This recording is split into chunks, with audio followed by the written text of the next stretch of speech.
Rester enfermé dans une chambre pour éviter que la pluie te touche, ce n'est pas de la prudence, c'est juste du retard.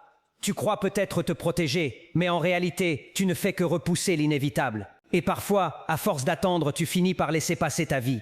Se cacher sous un arbre en attendant que la pluie s'arrête, c'est comme se réfugier dans ses excuses. La pluie peut durer quelques minutes, comme elle peut durer toute une éternité. Alors pourquoi gaspiller ton temps à fuir, quand tu peux l'affronter avec courage? Mieux vaut sortir dehors, lever les yeux vers le ciel, laisser chaque goutte te frapper. Parce que cette pluie n'est pas ton ennemi, elle est ton enseignante. Elle te rappelle que la vie n'est pas faite pour être subie derrière un mur de peur, mais pour être vécue pleinement, intensément, même dans les tempêtes. N'aie pas peur des épreuves, n'aie pas peur de te salir, de te mouiller, de tomber.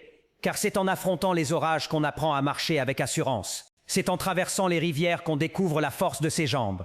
Celui qui a peur de mouiller ses habits ne traversera jamais la rivière. Un autre dit, on ne peut pas empêcher la pluie de tomber, mais on peut apprendre à danser dessous. Alors fonce, ne te cache plus, car chaque minute de fuite est une minute de regret. Et les regrets, eux, pèsent bien plus lourd que les épreuves.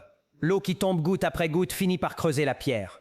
La vie ne t'attend pas. Elle avance, elle file, elle coule comme un torrent. Si tu ne plonges pas dedans, tu resteras sur la rive à regarder les autres nager. Alors affronte tes pluies, traverse tes tempêtes, marche sous tes orages. Et rappelle-toi toujours, celui qui ose ne connaît pas de regrets.